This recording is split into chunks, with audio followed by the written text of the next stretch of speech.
gives me a great pleasure to be with you all. It's not just a formal statement that I make. I really feel happy to be with people from the technology side of things, from the private sector also, because I'm from the public administration or the government sector. And I do not know, I wish I'm wrong. People from the civil services live in their own world.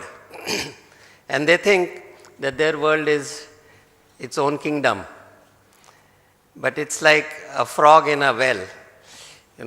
You might think it's your own kingdom, but there's a lot the world has to offer. And nobody can, have that parochial outlook these days. To be very frank, I have not come prepared with any kind of inputs to place before you. But I've been in the IPS for more than 35 years. And security has been our business, in the Indian Police Service. This was the first job that I took. I studied science, incidentally. Then I did law and joined this service. And over the years, nobody can say no. Security has become more and more important. I can tell you when I joined IPS, I went to Delhi and I wanted to see the parliament. I had never seen it. And I just walked alone into parliament and there was a guard there and I said, look, I'm an IPS probationer. And he let me in and I had a round of parliament. This was 78, 79. You can't dream of it today. No IPS probationer can think of getting an entry into parliament just because he happens to be an IPS probationer. So there you are, the total change in the scenario that has happened in 30, 35 years. The theme here is, very big. Key trends driving business innovation. There's much more to business than security in the limited context in which the police use the term. I was just sitting here and thinking about, the security. It's a much wider connotation. For example, you may have heard now in the budget context also, our UPA chairman is now, keenly talking about food security. And we talk of internet security, we talk of security in terms of what the police role of security. Do you see there's something, what's common between food security and security that the police provides? The undertone, is there. Security is a much wider term. And with the growth of, unfortunately, the terrorism problems and issues that we have, increase in crimes, security has become much more important than it ever was. And we have technology available to both sides, those who pose a security threat and those who have the task of preventing thwarting of security.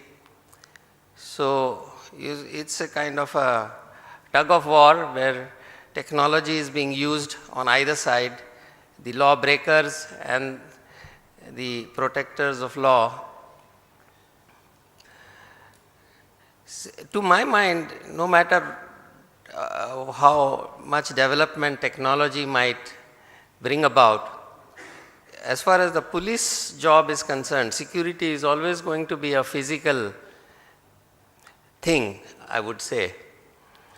Now, having said that, I'll give you the advantages of technology. Technology is never failing. Now, you have the airplanes, you have such precision landings, and you have tools which are such highly precision oriented that there's zero error possibilities when you use technology. But you cannot say the same thing when a human being is involved in some activity. You can never say that he's going to be 100% error proof, right? So that's where the technology gives us an edge. But at the same time, the business of security or the profession of security can never be 100% managed by technology itself. I was in the US 2 years ago. A friend had called me over to the Los Angeles Police Department. The new premises was not even inaugurated. And he took me around the number 2 in the LAPD, and we went there in his car. He was driving himself, I was there, and he had a gadget to enter into the premises, the sheriff's office, which of course was not inaugurated, but everything was already, they had just to do the inauguration and start functioning from there. But what struck me was that there was hardly any human being there. One reason could be that they were still to start operating and using the premises. But still, this gentleman who took me there, I as a guest, and just 1 or 2 human beings I saw when I moved up and down the building in a daytime. And that is what struck me the most. That here was a police office, and there was hardly any human being. If you go to the police commissioner's office in Mumbai, you will find more than 200 police personnel here, there, and all that. So there's a big difference. You see, the technology was taking care of the entry and all that, and technology enabled, for the human inputs to be reduced. That is bound to happen. But machine can never be a replacement for human being as far as the security profession is concerned. That's my personal view. I do not know. I wish I were wrong. The reason, I'll just illustrate with an example. Like we had this terrorist attack in Bombay, and people talked of police not having the right weapons. Now, a weapon can kill a person. It need not be the latest weapon. Even a World War I vintage 303 or any weapon for that matter can kill. If the man behind the weapon is efficient, if he is alert, if he is sharp, if he is well trained, then even with an obsolete weapon, I think he can do something. And on the other hand, if you have the latest weapon, the most modern weapon, but the man who is holding that weapon, if he is not mentally alert, if he is not properly motivated, if he is not well trained, if he is not, all that goes behind making a man efficient, if those ingredients are not there, which alternative would you prefer? I would any day prefer a man who is 100% alert with an obsolete weapon than a man who is, not fit to be a security in charge, having the latest weapon. And nobody will disagree with me. So that's what drives us to the point that man behind the machine is more important in areas of security. I don't want to take more time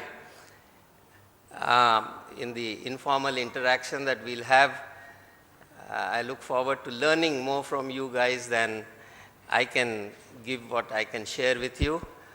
I give my best wishes to this event, to my new friends, and all the best, and we hope we are able to